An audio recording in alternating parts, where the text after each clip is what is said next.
Dia buat umrah kerana dia nak tunjuk kepada orang mungkin. Dia keluarkan sedekah, dia riak dan takabur dan sebagainya.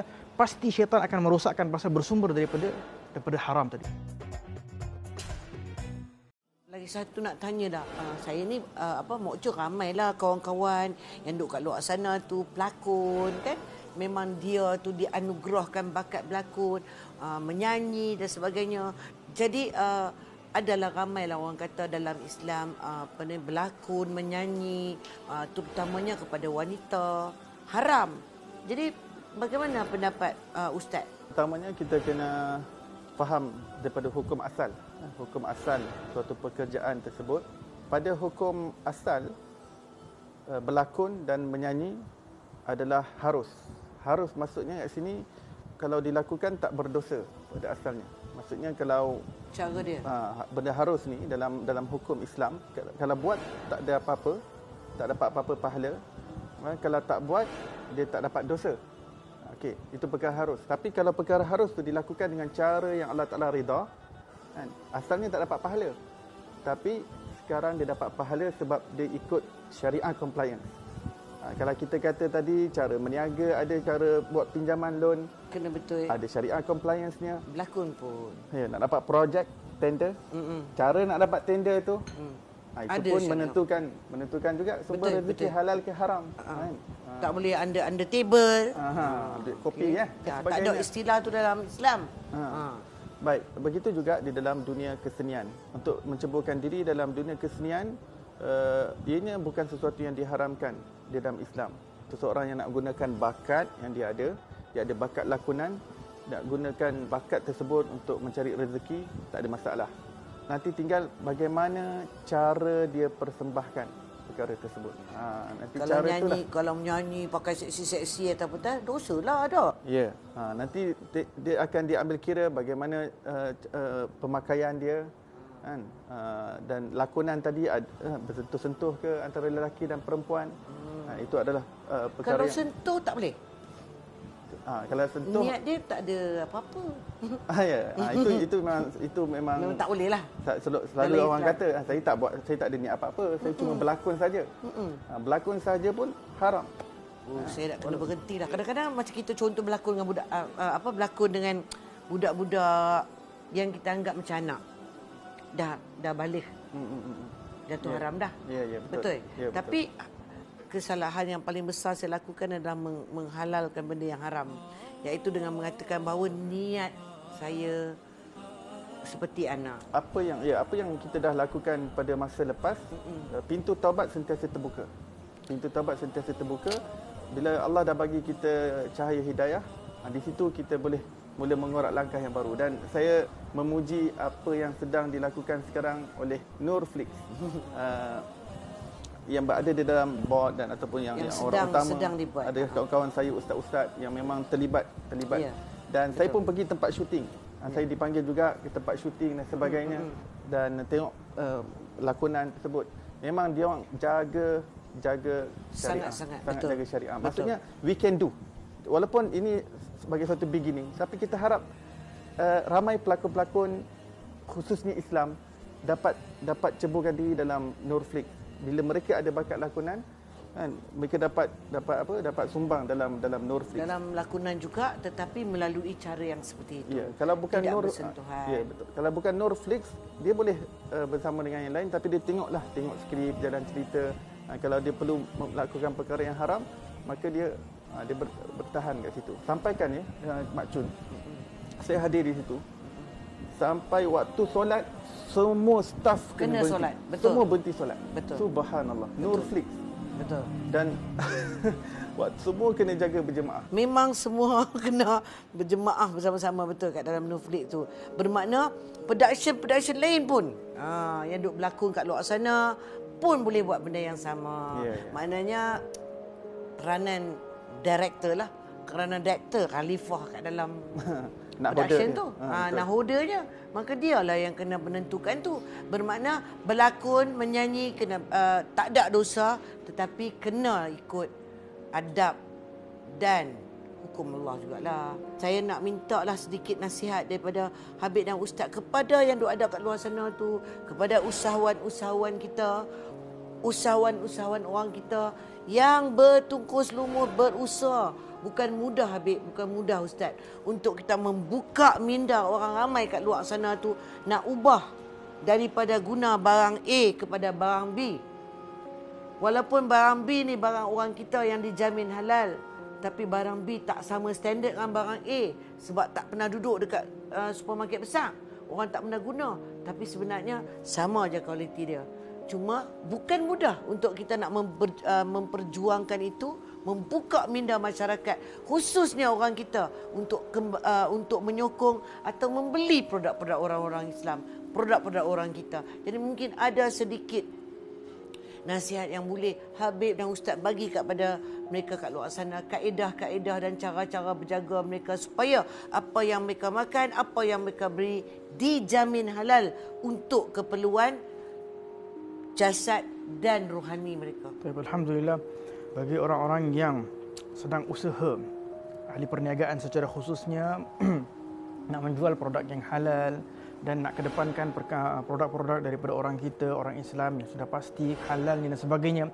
Walaupun kadang boleh jadi produk tu taklah setinggi yang diharapkan, tetapi tetap dia sentiasa berusaha dan berjuang, ketahuilah khabar yang baik adalah pertama sekali dia sedang berjihad. Dia sedang berjihad bermakna dia sedang mendapat kedudukan yang tinggi. Kita kalau berniaga, Nabi SAW, dia tak pernah rendah kepada orang perniagaan. Kadang orang fikir mungkin orang yang akan nak kedudukan yang tinggi di sisi Allah adalah orang yang banyak solat mungkin ataupun yang menjadi ulama dan sebagainya. Nabi SAW sebut dalam sebuah hadis, kata Rasulullah SAW, "At-tajir as-saduq al-amin ma'an nabiyina wasyuhada'i was-salihina yaumil qiyamah." Nabi SAW menyebut dalam sebuah hadis, sesungguhnya at-tajir, ahli perniagaan yang jujur lagi beramanah, mereka akan dikumpulkan kelak bersama siapa? Bersama para nabi, bersama para syuhada, bersama para orang salihin. Mereka dikumpulkan bersama Nabi. Belum tentu kita banyak sembahyang boleh kumpul dengan Nabi. Ahli perniagaan yang jujur dan beramanah boleh dapat kat situ.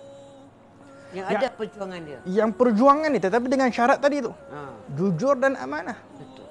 Ni sifat yang kena ada di dalam setiap orang Islam. Jujur dan amanah termasuk di dalam kesungguhan dia menjual produk yang betul-betul berkualiti.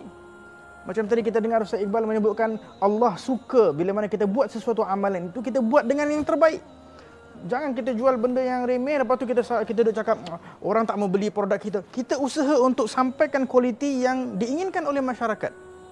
Dan dalam masa yang sama ini juga tanggungjawab kepada orang Islam untuk kedepankan orang Islam lebih daripada yang lain, bukan kerana kita nak membandingkan tetapi kerana kita yakin halalnya mereka, kita yakin kebersihannya mereka, kerana ajaran Islam adalah ajaran daripada Nabi kita Muhammad SAW yang sudah pasti lebih meyakinkan daripada yang lain tanpa merendahkan ataupun meremehkan yang lain. Contoh keluarga kita yang jual dengan orang yang kita tak kenal, kita kedepankan keluarga kita pasal kita niat nak tolong sama keluarga kita, kan? Jadi begitu juga produk negara kita dengan produk negara, kita kedepankan negara kita kerana kita nak tolong orang kita sendiri. Betul. Maka supaya kita dapat membangunkan ekonomi orang kita. Seperti macam saya sebut tadilah, bila kita berniaga, kita ingin untuk perniagaan yang berjaya adalah yakin kepada Allah, fokus kepada keberkatan dan juga fokus kepada yang ketiga tadi, intihadul ummah, niat untuk berjuang kerana masyarakat, kerana orang kita dan sebagainya. Benda ni adalah merupakan perjuangan yang kalau dia jujur dan amanah tadi, dia bersama dengan Nabi, dengan para nabi dan syuhada. Masya Allah, subhanallah. Seronoknya dah kalau dapat jadi gitu ya. Bagaimana pula dengan pendapat Ustaz? Baik, kepada para usahawan, kalian berada di atas jalan yang baik dengan niat yang baik, dan kalian berada dalam keadaan bantu-membantu antara satu sama lain, yang mana ini adalah suruhan di dalam Al-Quran, wa ta'awanu 'alal birri wat taqwa. Hendaklah kamu bantu-membantu bekerjasama antara satu sama lain di atas perkara kebaikan dan di atas perkara ketakwaan. Kalian telah melakukan suatu usaha yang sangat mulia dipandang oleh Allah Subhanahu Wa Taala, usaha yang dirahmati oleh Allah, usaha yang diberkati oleh Allah Subhanahu Wa Taala. Kalau tadi kita dengar Habib Nail mengatakan bahawa para peniaga, para usahawan yang benar-benar jujur dalam perniagaannya di dunia ini, dia akan bersama dengan syuhada, iaitu orang-orang yang syahid di hari akhirat kelak. Kerana orang-orang yang benar-benar ingin menyampaikan dalam perniagaan tersebut perkara yang suci, perkara yang tulen, perkara yang bersih kepada umat Islam, dengan niat nak membantu juga umat Islam, dia berada di atas jihad yang besar. Jihad. Maka pada saat ini kalian para usahawan adalah berada di dalam jihad ekonomi. Jihad ekonomi, suatu jihad yang besar. Tetapi supaya pelestarian jihad ekonomi itu berjalan dengan baik, ada lagi satu jihad, namanya jihad ilmu. Betapa sibuk pun kita dengan perniagaan kita, betapa sibuk pun kita dengan bisnes kita, tapi ilmu kita tak tinggal. Tanpa ilmu kita tak tahu mana yang salah, mana yang betul. Tanpa ilmu kita tak tahu mana hak dan batil. Tanpa ilmu kita tak tahu yang mana halal, yang mana haram, yang mana syubhat, yang mana pinjaman yang boleh, mana pinjaman yang tak boleh. Jenis perniagaan, jenis syarikat. Dalam Islam mengajarkan ada 4 jenis perkongsian, mana yang boleh, mana yang tak boleh. Semuanya ada dalam fiqh, dalam Kitabul Buyu', bab perniagaan di dalam Islam. Maka ilmu, kita sebagai peniaga, ilmu perniagaan dalam Islam wajib ke atas kita. Seperti mana ketika kita nak pergi haji, untuk belajar ilmu haji, kursus haji dah jadi wajib. Kalau waktu lain tak wajib lagi. Tapi waktu dah memang nak pergi haji, untuk ambil kursus haji itu dah jatuh wajib. Dia tak boleh mengerjakan haji tanpa ilmu. Mesti dengan ilmu.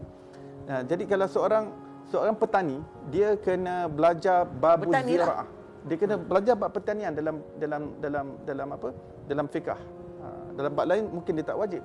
Kalau solat ni memang semua orang kena solat, semua kena belajar. Tapi peniaga, apa yang berlaku, mereka tak belajar ilmu perniagaan dalam Islam.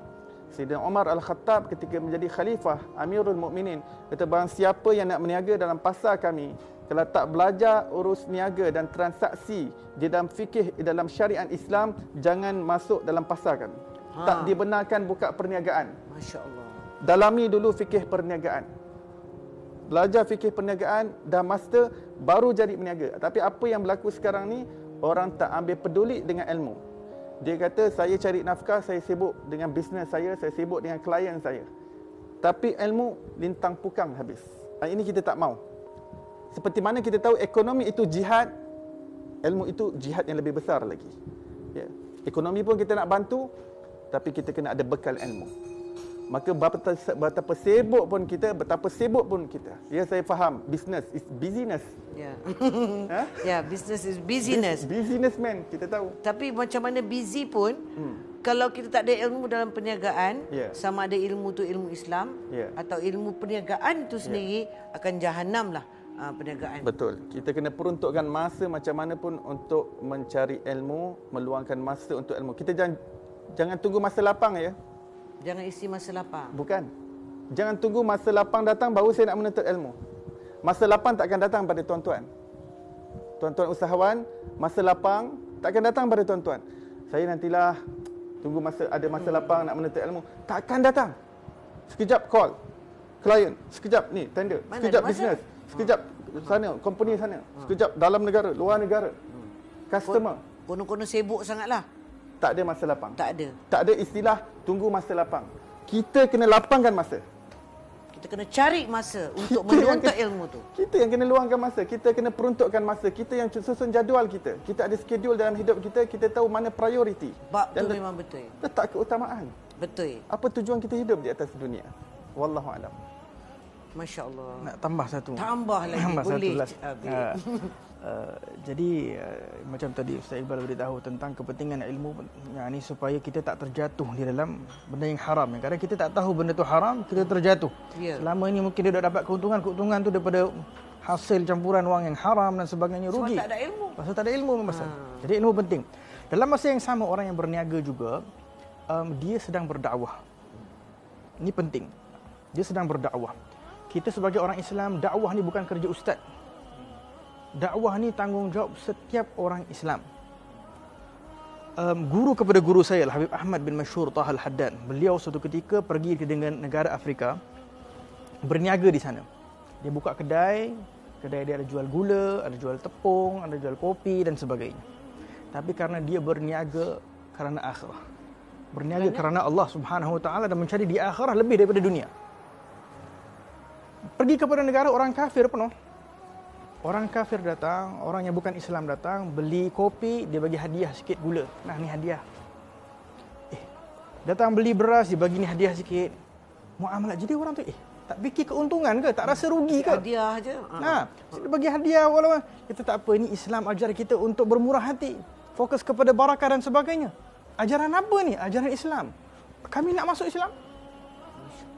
Mereka masuk Islam. Dan Habib Ahmad Masyhur ni adalah orang yang alim. Tengok orang alim kalau berniaga, bukan saja untuk dunia. Dia kata, bawa anak-anak kalian sekali. Biar saya ajar anak-anak kalian untuk mempunyai akhlak yang macam ni. Beliau adalah seseorang yang telah menjadi sebab hampir 100,000 orang masuk Islam di bawah tangan beliau di negara Afrika. Melalui apa? Bukan dakwah pergi masjid yang mengajar, tetapi melalui perniagaan itu. Orang tengok, subhanallah, ini akhlak siapa? Ini akhlak Nabi Muhammad SAW. Kita kalau pergi jual beli kadang dengan orang yang tak baik, kan berkeras, tak mahu ni beli. Cuba kalau kita berjual dengan kan akhlak, oh tak mampu ni, tak apa, kita tolong sikit. Orang datang lagi beli. Orang datang lagi beli dan dalam masa yang sama orang tengok akhlak. Nabi SAW diutuskan untuk menyempurnakan akhlak, menunjukkan akhlak yang baik. Akhlak ni bersumber daripada mana? Bersumber daripada Nabi Muhammad SAW. Bersumber daripada agama Islam. Kita kena tunjukkan agama Islam yang baik. Kena tunjukkan akhlak yang baik. Jadi kat situ, poin yang penting di dalam perniagaan, akhlak kita. Senyum, time nak jual beli. Ada kelebihan besar kat situ. Kita masam muka, orang nak beli dengan kita pun orang kan. Jadi kat situ kita kena faham bila kita orang Islam, cara perniagaan kita berbeza dengan orang lain. Kita berniaga kerana Allah Subhanahu Wa Taala dan juga untuk membawa manfaat kepada manusia. Wallahu a'lam. Terima kasih Habib Nail dan juga Ustaz Iqbal. Alhamdulillah, syukur pada Allah Subhanahu Wa Taala pada hari ini saya dapat bersama-sama dengan Habib Nail dan juga Ustaz Iqbal untuk kita mengupas tentang perniagaan yang halal. Jadi bukan saja ilmu tentang perniagaan, bukan saja nak tahu tentang halal haram dalam perniagaan tu. Ada satu lagi perkara yang saya dapat pada hari ini selain daripada ilmu tu adalah apabila kita berdampingan dengan orang-orang yang berilmu seperti Habib Nail dan Ustaz Iqbal ni, masya-Allah. Masya-Allah, tak tahu saya nak katakan, yang saya mampu katakan pada yang kat luar sana tu adalah berada bersama mereka ini memberi impak yang sangat besar kepada hati saya. Bukan saja ilmu itu, tapi lebih daripada ilmu itu. Terima kasih kepada Habib dan Ustaz Iqbal kerana bersama saya pada hari ini dan menyedarkan banyak hal. Bukan saja untuk usahawan-usahawan di luar sana, tapi kepada diri saya sendiri. Semoga Allah memberi manfaat atas pertemuan kita pada hari ini, Habib dan juga Ustaz. Semoga apa ilmu yang kita kongsi pada hari ini memberi manfaat yang besar kepada usahawan-usahawan di luar sana, kepada masyarakat di luar sana untuk merubah cara pemakanan ataupun cara kita memahami tentang halal haram sesuatu makanan itu. Dan moga kita berjumpa lagi di Ngopi Style Mak Chun akan datang. Terima kasih. Assalamualaikum warahmatullahi taala wabarakatuh.